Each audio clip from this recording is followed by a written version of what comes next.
Boru Sabowu merasa sangat sedih dan terpukul mendengar penjelasan orang tua angkat abangnya. Ternyata abangnya selama ini tidak pernah bekerja di kota. Abangnya justru bermain judi dan menjual harta yang ia bawa dari kampung. Tare Iluh menjual semua ladang peninggalan kedua orang tuanya. Dan hal ini tanpa sepengetahuan si Boru Sabowu. Ketika bertemu langsung dengan Tare Iluh meminta agar adiknya Boru Sabowu mau membayar hutang-hutang judinya. Karena bingung bagaimana membayar hutang judinya, Tare Iluh pun memaksa Boru Sabowu untuk menjual diri.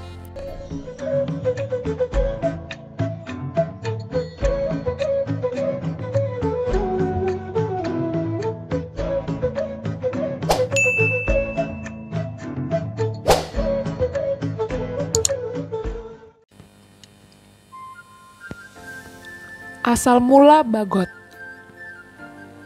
Dahulu kala, hiduplah sepasang suami istri dengan 2 orang anaknya. Anaknya yang pertama bernama Tare Iluh dan adiknya bernama Boru Sabowu. Keluarga ini hidup dengan sangat sederhana. Suatu ketika, karena bekerja terlalu keras di ladang, ayahnya Boru Sabowu terkena sesak nafas dan dibawa pulang ke rumah. Sesampainya di rumah, rupanya nyawanya sudah tidak tertolong lagi. Ayahnya meninggal dunia. Dikarenakan ayahnya meninggal dunia, maka ibunya lah yang menggantikan peran ayahnya untuk mencari nafkah dan bekerja di ladang. Namun, tak berselang lama setelah kepergian ayahnya, ibunya pun meninggal karena sakit. Tare Iluh sangat sedih dengan keadaannya dan adiknya Boru Sabowu. Akhirnya Tare Iluh pun berniat pergi merantau ke kota dengan harapan bisa mendapat pekerjaan di sana. Dia merasa punya tanggung jawab terhadap adiknya Boru Sabowu. Ia ingin kehidupannya dan adiknya bisa terpenuhi. Karena ia yang akan menjadi tulang punggung di rumahnya. Pada suatu ketika, ia pun menceritakan keinginannya merantau ke kota untuk bekerja. Akhirnya, Boru Sabowu pun menyetujui keinginan sang abang. Berangkatlah Tare Iluh ke kota dan menitipkan Boru Sabowu kepada bibinya.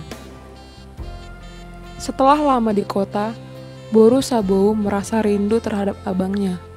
Abangnya tak pernah memberi kabar, bahkan tak pernah mau membalas surat-surat yang sudah begitu banyak ia kirimkan. Karena suratnya tak pernah dibalas dan ia pun tak pernah mendapat kabar perihal sang abang, Boru Sabowu pun merasa cemas dan khawatir terhadap sang abang. Dengan rasa rindu dan khawatir yang begitu besar terhadap abangnya, ia pun memutuskan untuk menyusul sang abang ke kota. Sesampainya di kota tujuan, Boru Sabowu berhasil bertemu dengan orang tua asuh dari abangnya. Ia pun menanyakan bagaimana keadaan abangnya. Boru Sabowu merasa sangat sedih dan terpukul mendengar penjelasan orang tua angkat abangnya. Ternyata abangnya selama ini tidak pernah bekerja di kota. Abangnya justru bermain judi dan menjual harta yang ia bawa dari kampung. Tare Iluh menjual semua ladang peninggalan kedua orang tuanya. Dan hal ini tanpa sepengetahuan si Boru Sabowu. Sebelumnya, Tare Iluh sering menang dalam bermain judi. Namun akhir-akhir ini, ia kerap kali kalah dan harus menjual semua harta yang ia punya untuk melunasi hutang-hutangnya.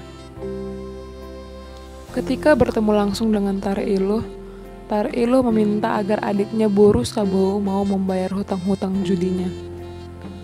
Boru Sabowu pun bingung harus bagaimana melunasi hutang-hutang judi abangnya. Boru Sabowu begitu sedih dan terpukul karena semua harta dan ladang peninggalan orang tua mereka sudah tidak ada lagi. Karena bingung bagaimana membayar hutang judinya, Tare Iluh pun memaksa Boru Sabowu untuk menjual diri. Boru Sabowu pun semakin sedih dan bimbang.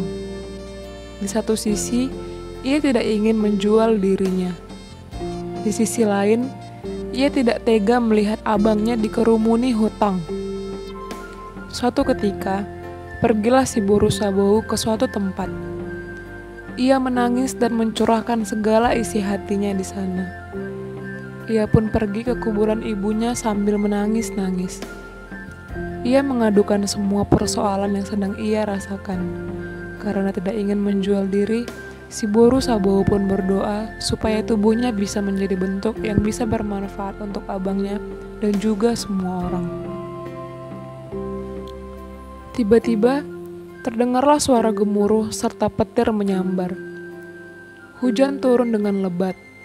Si Boru Sabohu pun tersambar petir dan berubah wujud menjadi pohon enau. Warga sekitar heran dan berdatangan tiba-tiba ada pohon enau di tempat itu. Awalnya, warga belum mengetahui kalau itu pohon enau. Tak lama pohon itu menghasilkan buah-buah yang lebat. Dari situlah Tare Iluh menjual buah-buah pohon enau untuk melunasi hutang-hutang judinya. Boru Sabohu rela tubuhnya menjelma menjadi sosok yang bisa bermanfaat untuk abangnya dan juga orang-orang. Itulah asal-usul pohon enau atau bagot dari Simalungun.